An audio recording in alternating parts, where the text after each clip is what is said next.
over what to do with the president's body? Oh, the confrontation, that was one of the biggest things that happened at Parkland. That's what caused all of this, not allowing Texas law to be in place.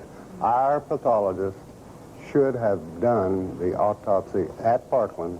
And he tried to. And he tried to follow the Texas law. And the Secret Service, they looked like a herd of locusts, a phalanx around the coffin. And Mrs. Kennedy was in the middle with her left hand on the casket. And they were then coming out into the hall. And all of a sudden, there, our forensic pathologist stopped them. Dr. Earl Rose said, "Halt. This man has to have an autopsy here in the state of Texas. It'll only take 45 minutes." And they would not hear of it. They wanted to get that body out of Dallas.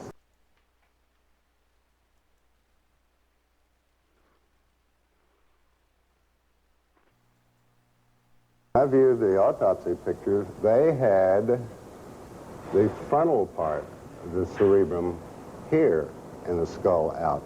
So when the picture was taken, you think they pulled the skin back up over this wound? That's the only thing I can postulate, because the back of his head was gone. This was a huge hole. It was on the right. It was 9 to 10 centimeters across, and you could look right into the brain. Crenshaw. Large hole is at the front of the head. This is something else. This is just almost a personal a question.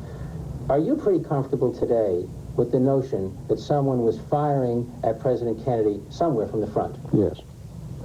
Are you equally comfortable, or are you not comfortable with the notion that there is forgery of some sort in the official documents of this? I feel there probably is. I certainly could not be held down to saying exactly how that is, or even approximately how it is, perhaps. But I feel that there has been some kind of attempt to cover up what was going on.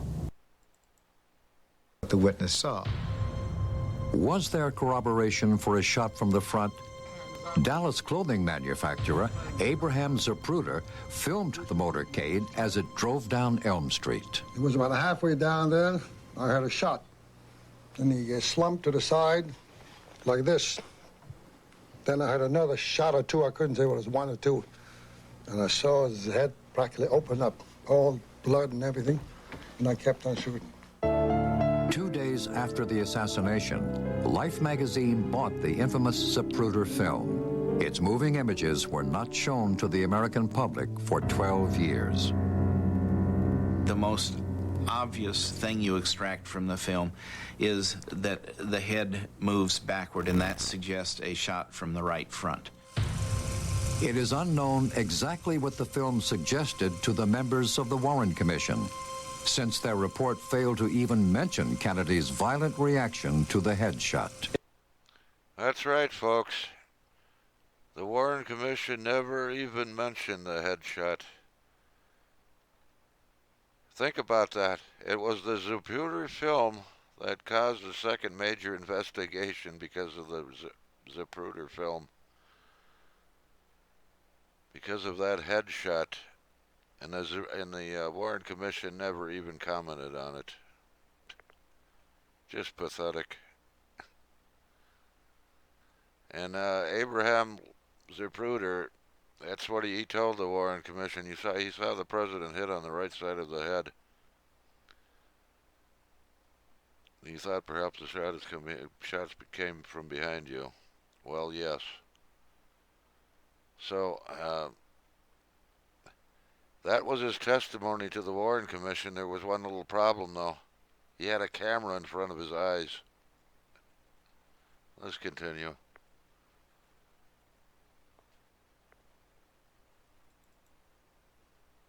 Let me show you, to my best recollection, what the wound looked like to me that day in trauma room 1.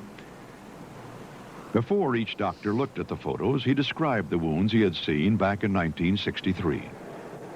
I could see the president's head wound quite well, and I was probably looking into a wound that was on the lateral or the side part of the head and the back part of the head? It would be this portion of the head right here.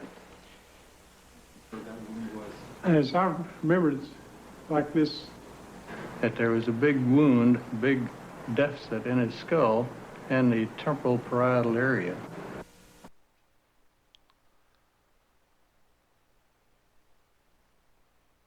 Now, here's what the Warren Commission in their autopsy, they claim the autopsy showed. A small little wound in the back of the head. Yet on the Mormon photo, as we go in, take a closer look, I did many years ago. Something very unusual you see here. Here's somebody else that has examined this.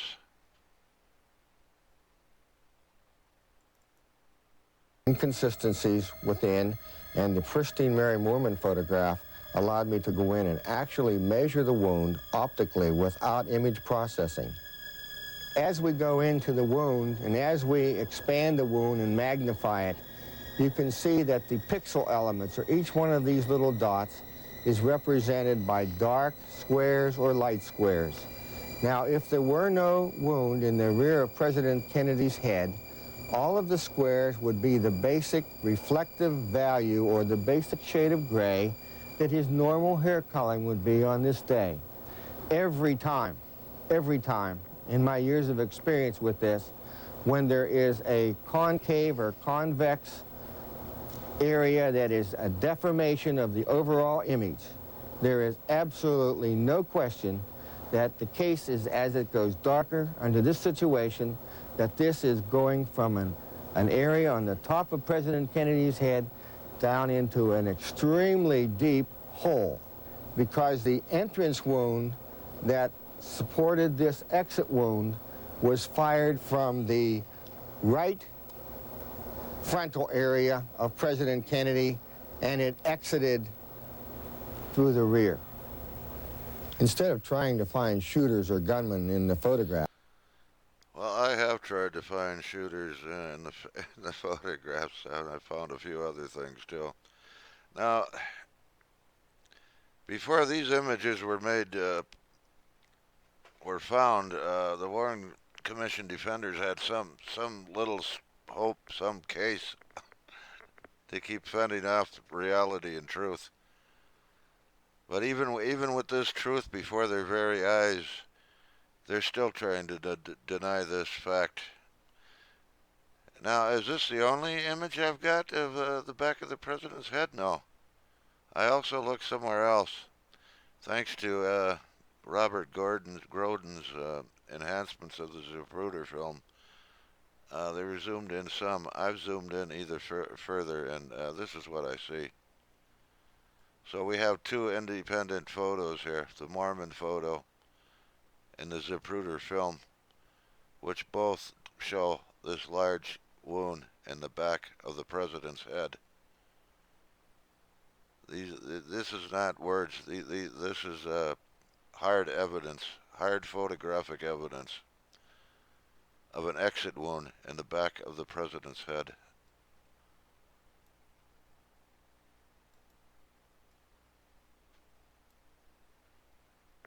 Now they can deny that. They could deny anything.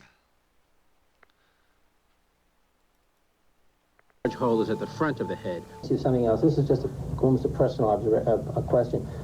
Are you pretty comfortable today with the notion that someone was firing at President Kennedy somewhere from the front? Yes.